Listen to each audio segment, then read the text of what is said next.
নমস্কার বন্ধুরা, সবাই কেমন আছো? আশা করি সবাই খুব ভালো আছো। আমিও খুব ভালো আছি। আমার আরও এক ব্লগ ভিডিওতে সবাইকে জানাই স্বাগত। আজ হচ্ছে উল্টো রথ। জগন্নাথ, বলরাম, সুভদ্রা মাসির বাড়ি থেকে নিজের বাড়িতে ফিরবেন, তাই আমি আর আমার কর্তামশাই বেরিয়ে পড়েছি দুপুরবেলা রথ টানা দেখতে। এখন কটা বাজে? এখন বাজে 1:30। তো 1:30টার সময় বেরিয়েছি। রথ টানা হবে কিন্তু 3:30, কারণ একটু তাড়াতাড়ি বেরিয়েছি। কারণও আছে, আজকের দিনে না বড় রথে বড় রথের দিন আর এই উল্টো রথের দিন রাজার গড়ের ভিতরে অনেক রকমের পাখি আর কুকুর, মাছ এইসব নিয়ে দোকান বসে, আর প্রচুর পরিমাণে লোক আসে এইসব কেনার জন্য, দেখার জন্য। আমি তো কিনবো না, কিন্তু বরকে বললাম যে চলো একটু দেখতে, আর ক্ষতি কি, কিনে দেব না তো কি হয়েছে, দেখবো। তাই জন্য বর বললো যে আচ্ছা ঠিক আছে চলো। তাই মোটরসাইকেলটাকে ওই রাজার গড়ের ভেতরে তো ঢুকতে দেবে না, বাইক নিয়ে একটু ভিড় হয় বলে ঢুকতে দেবে না, নয় ঢুকতে দেবে কিন্তু ভিড় হয় বলে আমি ঢুকলাম না। তাই স্ট্যান্ডে রেখে দিয়ে বেরিয়ে পড়েছি। আর এত পরিমাণে গরম হয়েছিল যে একটু টেস্টটাও পাচ্ছিল, জল টেস্টটা। তাই সামনে দেখলাম জীবন ঠান্ডার দোকান আছে, তো ওকে বললাম যে চলো একটু জীবন ঠান্ডা খাই, কারণ জীবন ঠান্ডাতে কিন্তু টেস্টটা মেটায়। তুমি যতই দামি দামি আইসক্রিম খাও না কেন, আইসক্রিমে কিন্তু টেস্টটা মেটে না। এই জীবন ঠান্ডাটা খেলে যেন প্রাণটা একদম জুড়িয়ে আসে। এটা হচ্ছে লেবু আর বিট লবণ দিয়ে বরফের জল দিয়ে বানায়, কি সুন্দর বানিয়ে দিল। আর খেতে খেতে ঘরের ভিতরে ঢুকে পড়েছে। আর আকাশটা দেখো এত পরিমাণ পরিষ্কার না, ঝলমলে আকাশ, উফ জাস্ট দারুণ লাগছিল। ক্যামেরাতে ছবিগুলো দারুণ আসছিল। আর চারিদিকে তো খাবারের দোকান, আর এখানে হচ্ছে ফুলের, এই রজনীগন্ধা ফুলের গাছ নিয়ে বসছে। এগুলো হচ্ছে রজনীগন্ধার গেটগুলো বলে না, ওইগুলোকে তুমি যদি এখন থেকে লাগিয়ে দাও তাহলে শীতকালে ফুল ফুটবে। আমি ভাবলাম কিনবো, কিন্তু আমার বাড়িতে রজনীগন্ধা গাছ আছে কিন্তু ফুল হয়নি। আর কেন হয়নি আমি নিজেই জানি না। তারপর দেখো এই যে ঘরের ভেতরে ঢুকে পড়েছি। ওই সাইডে দেখো মন্দির, এই যে সিংহদুয়ার, আর ওই সাইডে মন্দির। কি সুন্দর আকাশটা লাগছে বলো, আর তার মাঝখানে মন্দিরটা, চারিদিকে সবুজ আর নিচে নীল জল, চারিদিকে সবুজ আর সবুজ, দারুণ লাগছে। আর এত সুন্দর ওই দিন রোদ্রা হয়েছিল, তার আগে কিন্তু বৃষ্টি হয়েছে। আকাশটা বৃষ্টি হওয়ার পর এত পরিষ্কার হয়ে গেছে আর কি বলবো। আর এটা হচ্ছে মন্দিরের পেছন সাইড, সামনের দিক থেকে অন্য একদিন তোমাদের ব্লগ ভিডিওতে শেয়ার করব। তো এটা হচ্ছে মন্দির, আমাদের গোপালজি এইখানেই থাকেন, জগন্নাথ বলরাম এই মন্দিরেই থাকেন। তো আজকে এখানেই চলে আসবে ঠাকুর, তাই সবাই মিলে রথ টেনে এইখানে ঠাকুরকে আনবে। আর এই যে দেখো বলেছি না পাখি, কত রকমের পাখি দেখাচ্ছি তোমাদের একের পর এক। আগেই বলি এই পাখিগুলোর নাম কিন্তু আমার একটাও মনে নেই। ওরা বলেছিল পাখিগুলোর নাম, আমার একটাও মনে নেই। দেখো কত রকমের পাখি। তোমরা যদি কেউ যদি কোনো পাখির নাম জেনে থাকো তাহলে কিন্তু কমেন্টে করে জানিও। আর এই দেখো কত রকমের সারিবদ্ধভাবে পাখি। আর এই পাখিগুলো কিন্তু অনেকে নিয়েও যায় বাড়ি। আর আগের বছর না একটা ঘটনা ঘটেছিল। আগের বছর অনেক পরিযায়ী ওই টিয়া পাখি না কি পাখি একটা এসছিল, লুপ্তপ্রায় পাখি এসছিল। আর প্রশাসন থেকে যা দেখেছে, পুলিশরা এসে পুরো সব খাঁচা থেকে সব পাখিকে উড়িয়ে দিয়েছে। আমি বা দেখিনি, কিন্তু আমি শুনেছি ওটা হয়েছিল। সেই জন্য আর ওই রকমই লুপ্তপ্রায় বা লুপ্তপ্রায় যে পাখিগুলো সেগুলো আর ওরা আনে না, বিক্রিও করে না। ওগুলোকে আনলেই এরা কিন্তু ছেড়ে দেয়। একটা দিক থেকে কিন্তু ভালো কাজ করে, কারণ ওরা যারা লুপ্তপ্রায় পাখি তারা যদি বনে থাকে তাই ভালো না, তাহলে বংশবৃদ্ধিটা ভালোভাবে হবে। কিন্তু আমরা যদি চাষ করি অতটাও তো যত্ন করতে পারবো না, না? আর ওরা মারা যাবে বেকার করে, আর কী লাভ। আর এই দেখো কত রকমের পাখি। এই পাখিগুলোকে তো আমি প্রথমে ভেবেছিলাম শালিক পাখি, কিন্তু না, এটা দেখো কি সুন্দর সুন্দর ছোটো ছোটো পাখি। আর যাই হোক, পাখি তো দেখা হলো, এইবারে আসি খরগোশের পালা। এই দেখো কত রকমের খরগোশ। আর এই মেলাতে না খরগোশ আর গিনিপিগ প্রচুরই বসে। এবার একটা ঘটনা বলি। আমার ভাই যখন ছোট ছিল, তখন আমার বিয়ে হয়নি, তো ভাই বাড়িতে গিনিপিগ পুষেছিল, 2টো গিনিপিগ। আর আমার বাড়িতে রাখার জায়গা নেই, সেই জন্য বাবা বলছে যে এরকম নোংরা করছে, তুই রথের মেলায় বিক্রি করে দিয়ে আয়। আর গিনিপিগের না একটু রোগ টাইপের কি এটা হয়েছিল, তাই ভাই আর বাবা দুজনে মিলে না রথের মেলায় বসেছিল গিনিপিগ নিয়ে বিক্রি করতে। তারপর একজন নিয়েও নিয়েছিল, কত টাকা দাম আমার ঠিক মনে নেই, কিন্তু কিনে নিয়েছিল। এই দেখো আরেকটা ধরনের পায়রা। এটা কি পায়রা আমি জানি না, প্রথমে তো ভেবেছিলাম মুরগি, তারপরে ভাবলাম যে না, এটা তো পায়রা পাখি। আর দেখো এখানে পায়রার পাশাপাশি, পাখির পাশাপাশি এখানে মাছও বসেছে, মাছের অ্যাকোরিয়াম নিয়ে বসেছে। আমাদের মশালে কিন্তু একটা মাছের দোকান আছে, 2টো আছে, তো সেখানেও মাছের অ্যাকোরিয়াম, মাছ, বিভিন্ন রকমের মাছের খাবার সব কিছু পাওয়া যায়। আমাদের মহিষাদলটা এমন একটা জায়গা না, তুমি সব কিছুই পাবে।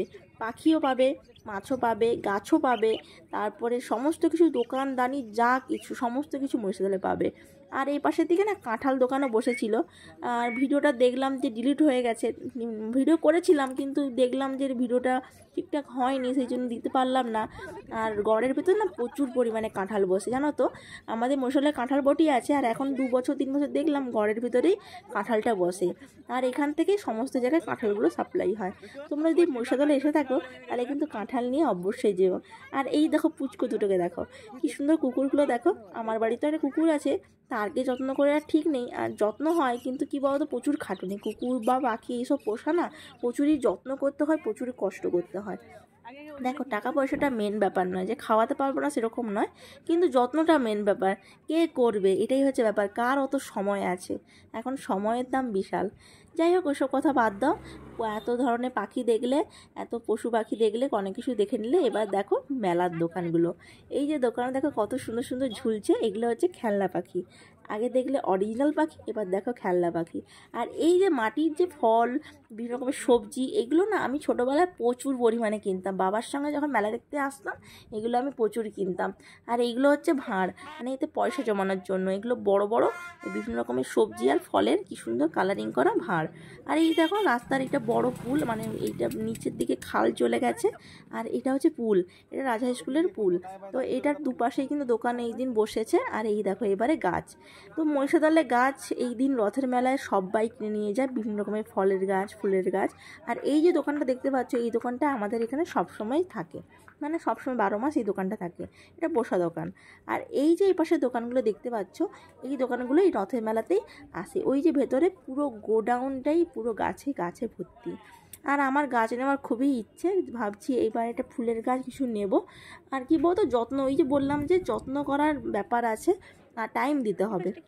তুমি গাছ লাগিয়ে দিলে, যত্ন করলাম না, তাতে কিন্তু গাছে একটাও কোনো ফুল আসবে না, যে কোনো শুধু ফুল গাছ নয় ফল গাছও। আর এই দেখো এখানে কত লেবু গাছ, আর এপাশে নারকেল গাছ। আর এই যে দোকানটায় আমার বর আগের বছর রথের মেলাতে 2টো ফল গাছ নিয়ে গেছিলো, একটা হচ্ছে কালো জামের গাছ আর একটা হচ্ছে জামরুল গাছ। দোকানদার বলেছিল 1.5 বছরের মাথায় ফল আসবে। তো এখনও পর্যন্ত গাছটা কিনা ঠিকঠাক বড়ই হয়নি, কেন বড় হয়নি আমি বুঝতে পারছি না। আর কিসের সমস্যা, ওরা জিজ্ঞাসা করলাম, ও বলছে যে এখনও পর্যন্ত কিন্তু ফল হয়নি। তখন দোকানদার বলছে যে কিছু স্বাদ দাও, খাবার দাও, দেখবে চলে আসবে, দেখা যাক আসে কিনা। আর এই যে এখানে কত রকমের ফুলের গাছ দেখতে পেয়েছো। আর এপাশে রয়েছে ওই যে ঠাকুরের এখানে আসন বিক্রি হচ্ছে। এই যে রাস্তার দুধারে এগুলো কিন্তু সবসময় বসে না, একটু দিনের বেলায় এইরকম করে বসে। এই দেখো এইবারে মেলাতে না ওইগুলো প্রচুর উঠেছে, ওই যে ঝুলানো যে পাখিগুলো, ভাবছি 2টো শেষের দিকে কিনে নিয়ে যাব। আর এখানে এই দেখো জাল, জাল তো এখন গ্রাম বাংলার দিকেই আছে, শহর এলাকায় কে আর পুকুরি নেই, জাল দেবে কিসে। তাই দেখে নাও এখানে এটা হচ্ছে ঘরে কিন্তু হাতে বোনাই এরা বিক্রি করে। আর এখানে দেখো জল দেওয়া হচ্ছে, ওই যে বললাম বড় রথের দিনেও দেখিয়েছিলাম, আমার ব্লগ ভিডিও দেখেছো যে জল আর বাতাসা, মিষ্টি আর বাতাসা দেওয়া হচ্ছিল, আমার কাকু দিচ্ছিল, আর আজকে দেখলাম এ পাশের দিকে দিচ্ছে। যাই হোক, আর এই দেখো একটা গোপাল ঠাকুর, দেখো কত বড় গোপাল, দেখো নাড়ু গোপাল, আর কি কিউট লাগছে। আমার বাড়িতে কিন্তু একটা গোপাল আছে, আমার পুচকু গোপাল। আর আমার মেয়ে তো তাকে প্রত্যেক দিন গিয়ে ফুল দেবে, এখন থেকে ফুল দেবে, তাকে কোলে নেবে, তাকে আদর করবে, এরকমই। তারপরে দেখো দেখতে দেখতে এখানে দাঁড়িয়ে আছি, ও বলছে দাঁড়াও আমি একটু আসছি। এই দেখো যাচ্ছে, এখানে হচ্ছে ভারত সেবাশ্রমে, আমাদের এখানে আশ্রম আছে মহিষাদলে। তো মহিষাদলে আশ্রম থেকে গুরুজির ছবি নিয়ে রথের কাছে যাচ্ছে, তাই সবাই একদম এক সারিতেভাবে যাচ্ছে। আর এই দেখো ইনি হচ্ছে না আমাদের মহিষাদলের রাজা। তো রাজামশাই তো নেই, ছোট রাজা তো নেই, এটা হচ্ছে রাজামশাইয়ের বংশধর, মানে রাজাদের বংশধর। সেই জন্য সবাই মিলে এখানে প্রণাম করছে, বলে নাকি রাজাদেরকে প্রণাম করলে নাকি পুণ্য হয়, সমস্ত পাপ ক্ষয় হয়। তাই রাজামশাই দাঁড়িয়ে আছে, রথ আসবে, আর তাই জন্য দেখো এখানে প্রণাম করছে। আর চারিদিকে কত বডিগার্ড দেখো। আগে আগে যখন ছোটোবেলায় রথ টানতে বাবার সঙ্গে বা ঠাকুমার সঙ্গে আসতাম, তখন না পালকিতে করে ছোট রাজা আসতো, খুব ছোটোবেলায় দেখেছি। তারপর রাজামশাই মারা গেছে, রানীমাও মারা গেছে, কেউ আর নেই। আর এই দেখো এখানে রথ টানার আগে দেখো সবাই কাদা মেখে কীরকম নাচানাচি করছে। রথ টানার মজা হচ্ছে এই কাদা মেখে নাচানাচি করা। তারপরে আর কি, তারপরে রথ টানা হয়ে গেছে, রথ চলে এসছে, ঠাকুর নামবে, তাই জন্য তার আগে সবাই বাতাসার লুট দিচ্ছে। তো কেমন লাগলো ভিডিওটা জানি।